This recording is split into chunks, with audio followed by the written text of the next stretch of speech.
Kalau nggak terima fisik aku, kenapa nggak dari awal? Nah, lu lihat. Sampai setahun ini, sama aja kamu yang nyakitin. Kamu nggak tahu perasaan aku gimana nyeseknya dikatain begitu. Gila.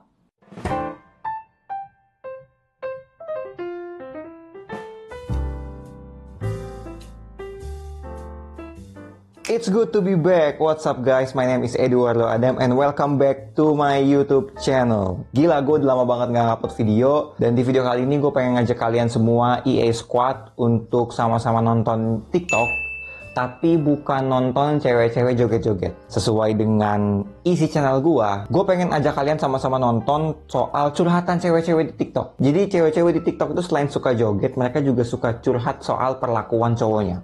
Fungsinya apa gue bikin video ini? Biar jadi pelajaran buat kita cowok-cowok, khususnya buat lu yang masih nggak tahu menahu soal dunia relationship tuh kayak apa. Gue pengen kasih tahu sneak peeknya lah, kisi-kisinya kira-kira. Kalau nanti lo mau berhubungan dengan seorang wanita, lo harus memperlakukan mereka seperti apa, how to be a gentleman. Dan ya, semoga video ini dapat ngebantu lo, dan gue berharap kalau misalkan ini ngebantu, please banget lo subscribe, please banget lo like, karena dengan begitu lo ngebantu gue untuk support channel ini lagi, oke? Thank you. Langsung aja kita masuk ke video TikTok yang pertama. Kamu janji bakal terima aku apa adanya? Iya, aku terima segala kekurangan kamu. By the way, aku pendek dan tinggi badanku 154 cm. Oke, kita lihat ya.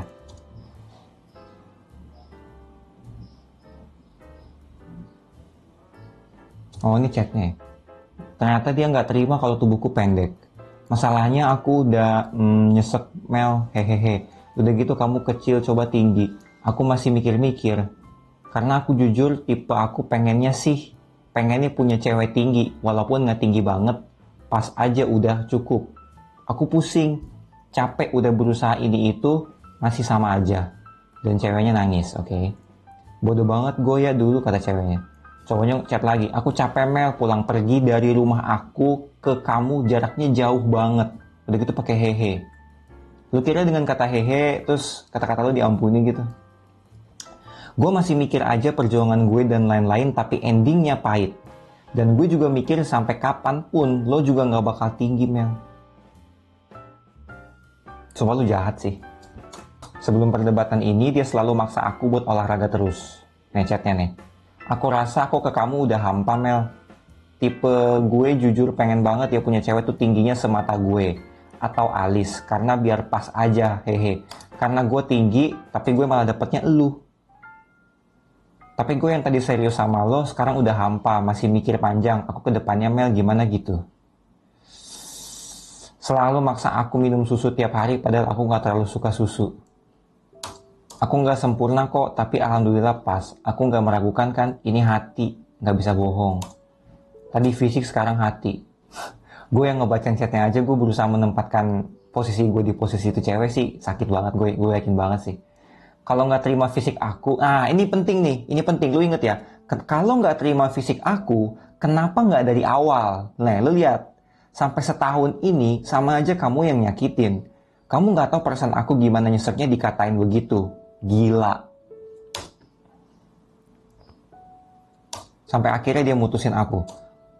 Lu tinggi badan dulu. Apaan sih nih cowok ngomongnya? Lu tinggi badan lu aja dulu, kalau udah maksudnya lu tinggiin badan aja dulu, kalau udah baru datang ke aku gitu. Buat semua cowok-cowok ya, kalau lo ngelakuin ini juga, gue cuman mau bilang satu kata bahwa lo tuh bangsat ya. Aduh. Gini ya, buat cewek-cewek kalau lo ketemu tipikal cowok yang udah body shaming, terus mungkin sexual harassment, mungkin atau sexual abuse, verbal abuse, with all due respect, cabut dari itu cowok. Karena itu udah felt banget.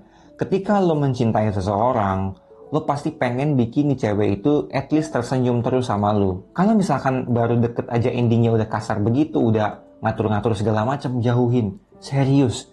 Mental lu, hati lu itu jauh lebih penting ketimbang cuma percintaan sama nih cowok yang lu bakalan bisa ketemu lagi gitu dengan yang jauh lebih baik daripada nih cowok. Percaya sama gue. Dan tadi satu hal ya, lu PDKT, proses PDKT itu lu harus kurasi ini cewek sesuai dengan tipe lu atau bukan. Karena tadi cewek udah bilang kalau emang lu nyari yang tinggi, Kenapa nggak dari awal lu bilang? Kenapa ketika lu udah tahu ini bukan tipe lu berusaha pengen milikin dia, tapi ketika lo udah dapet, lu berusaha rubah nih orang. Apalagi ini soal tinggi badan. Tinggi badan tuh bukan sesuatu yang bisa lu rubah kayak mungkin sifat atau apa. Tinggi badan tuh udah biologis, men. Udah susah gitu. Dan lu, kata-kata lu nyakitin, men. Jadi buat cowok-cowok, please jangan kayak gitu deh. Oke, jangan, please banget jangan kayak gitu. Lu nggak akan kelihatan keren dengan kayak gitu, lu jahat. Oke? Next. Satu videonya lama banget nih. Tapi gue seneng nih bedah-bedah video-video kayak gini. Saya rela keluar kota untuk menemui lelaki yang saya pikir baik. LDR ya. Dan ternyata dia punya alasan tertentu untuk meninggalkan saya. Saat saya sakit dan rela 9 jam di perjalanan demi dia, naik kereta cuy. Dan gampangnya dia menganggap saya tidak ada. Ini ekonomi kayaknya ya. Kayaknya sih ekonomi nih cuy. Nggak tahu juga sih, tapi terakhir gue naik ke ekonomi tuh, duduknya tuh seatnya tuh kayak 90 derajat gitu, pegel banget emang. Nggak tahu sih kalau udah di-upgrade, gue nggak ngerti deh. Kalau tidak ingin lanjut, kenapa memberi saya harapan tuh, kan? Jahatnya cowok-cowok begitu emang. Karena dirimu saya trauma soal percintaan. Thank you cowok-cowok, lu bikin cewek sakit hati dan trauma. Semoga kamu tidak merasakan apa yang saya rasakan ya. Terima kasih karena dirimu saya tahu arti cinta dan ketulusan sesungguhnya. Gua nggak tahu ngomong apa lagi ya. Lu udah ngerti lah arahnya. Jahat lu, jahat. Nah, yuk lagi yuk. Jalanin aja sampai capek, nanti juga sadar. Wah, apa nih? Aku 3,5 tahun sama dia. Selama itu juga aku sering diselingkuhin, tapi sampai pada akhirnya sempat putus selama 3 bulan dan minta kesempatan terakhir untuk buktikan keseriusannya dengan melamar. Awalnya semua berjalan dengan lancar sesuai rencana. Ini endingnya nggak enak nih biasanya nih. Mulai dari restu orang tua, beli cincin buat lamaran, beli kain, bahkan udah nentuin tanggal merit nih ya. Tapi Allah berkehendak lain, oke? Hancur udah pasti, tapi alhamdulillah sudah ikhlas kan, selingkuh, bener kan? Gini ya, selingkuh ya, gini loh. Gue udah pernah ngomong soal perselingkuhan di podcast gue. Bukannya, dan gue berpengalaman soal itu. Bukan gue sebagai tukang selingkuh, bukan. Pasti dong, makanya lu denger dulu deh podcast gue. Selingkuh itu sebenarnya bukan perkara kita nggak mau maafin dia. Kita maafin dia. Of course, sebagai manusia, orang pernah berbuat salah, dan kita butuh waktu untuk memaafkan dia.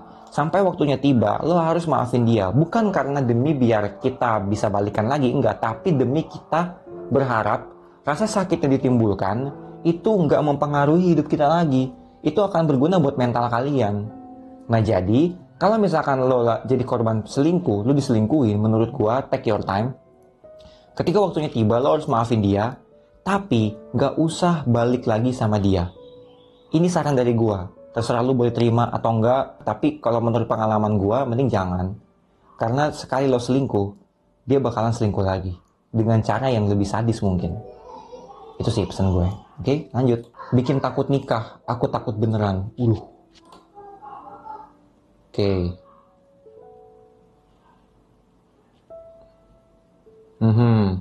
Ditungguin ya. Oke. Tiba-tiba telepon masuk ke HP dia dan namanya istri nih. Siapa tanya? Oh shit, bener kan? Feeling gue bener kan? Istriku tercinta. Dan kebetulan kelihatan karena dia naruh HP di meja. Di situ aku kaget banget dan aku nggak tahu, akhirnya aku izin ke toilet padahal aku pergi. Bagus. Cabut bener. Sebelum semua makin parah, oke? Ternyata dia ngejar dong. Dia mohon-mohon sama aku buat pulang bareng. Tapi aku bilang, pikir deh istrimu udah capek-capek di rumah, jangan disakitin. Betul. Ini berlaku juga buat lo yang udah punya cewek ya. Akhirnya sekarang tiap pulang bos aku nyuruh bapak satpam buat jagain aku sampai naik kendaraan. Keren bosnya. Itu udah bukan PDKT namanya. Itu satu, lo udah selingkuh, lo udah penguntit, dan lo udah mengganggu personal space dari seseorang. Ya itu penting. Personal space itu harus dijaga. Oke, next. Ini udah mulai nih. Ini cerita-cerita cewek-cewek ilfil yang udah sering banget muncul di FYP gue di TikTok. Next, langsung aja kita dengerin yuk. Ini ceritanya gue dijemput sama cowok dari rumah gue, kita mau makan bareng. Nah, abis kayak gitu, gue tuh lupa dompet gue ketinggalan. Nah itu bener-bener pure lupa karena gue ganti tas. Terus abis kayak gitu, gue bilang dong pas di tengah jalan, ya dompet gue ketinggalan, gue bilang gitu dong. Terus abis kayak gitu dia langsung kayak minggir, terus dia kayak bete gitu. Terus gimana? Katanya dia gitu, mau diambil. gue yang ngeliat muka dia bete, terus kayak gue bentar, gue chat dulu adik gue, kata gue gitu kan. Terus dia langsung ngomong gini mukanya, ya udah mau nggak mau pakai uang aku dulu dong. Mau nggak mau, kayak anjir, gue nggak minat untuk dibayarin sama lu.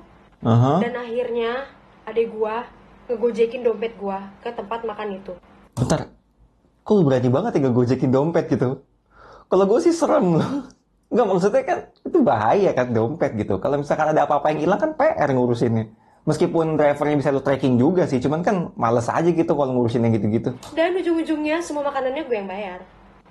Dari situ gue kayak, ya elah, sorry. Gue baru tahu ya, ternyata cowok-cowok zaman sekarang tuh udah kere, sosok ngejar cewek.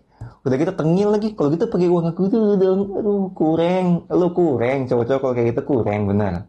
Yuk, apalagi nih? Jadi, gue kan pernah deket sama cowok. Suaranya halus ya. Jadi, gue kan pernah Tapi tipikal cewek suara kayak gini enak sih. Maksudnya kalau lu ngobrol atau apa, bikin adem. Abis itu, kita tuh pergi ke Gading. Terus makan fish and co. Jangan bilang dia anak Kelapa Gading. Gue juga anak Kelapa Gading by the way. Weh, gitu. Pas lagi nunggu makanan, dia keluar. Aha. Kita ngobrol-ngobrol. Aha. Abis itu, gue lagi ngomong. Itu garuk ketek. What the Terus garuk keteknya itu bukan yang tangannya tetap kayak gini. Tangannya tuh naik gitu. Hah? Enggak. Coba kita reka ulang ya. Maksudnya, kita lagi ngobrol nih. Lu gimana? Tinggal di mana gitu? Bentar ya. Gini gitu. Enggak dong. Jangan bilang cowoknya begitu. Terus, ya nggak sampai kayak gini, tapi... Oh, enggak. Bener. Kok kayaknya gue ngobrol sama dia ya? Kayaknya dia tahu gue ngomong kayak gitu. naik gitu. Terus gue langsung kayak, beneran lu ngelakuin ini depan gue? Ya udah deh, gue ilfeel. Terus gue ngomong sama dia. Ya nggak apa-apa sih, itu personal ya, personal experience, personal preferensi. Cuman ya cowok nggak deh, ya cowok. Kalau lu gatel tuh berusaha untuk nahan atau ke WC. Oke, mall punya banyak WC. Lu ke WC dulu, lu garuk tuh sampai puas. Pakai kaki lu kek, pakai sikat WC kek. Jangan sampai lu tunjukin depan cewek lu. Ah, ngaco lu ah. Oke, gue juga mau ikutan cerita. Jadi gue tuh pernah chatan selama seminggu sama kakak kelas yang 2 tahun di atas gue. Di sana gue udah nunggu sekitar 30 menitan dan dia baru dateng. Alhasil dia duduk lah depan gue tawarin gak mau pesan minum dulu. Terus dia bilang enggak, nggak usah. Ya udah, akhirnya kita ngobrol lama. Tiba-tiba dia nanya ke gue kayak gini, Jing, kamu udah pernah ngerasain yang namanya ngewe belum? Dan gue nggak ngerti mau jawab gimana. Ya udah, gue so asik aja, gue bilang enggak, emang kenapa? Tiba-tiba dia cerita, rasanya enak tahu, kayak makan rujak, anjing.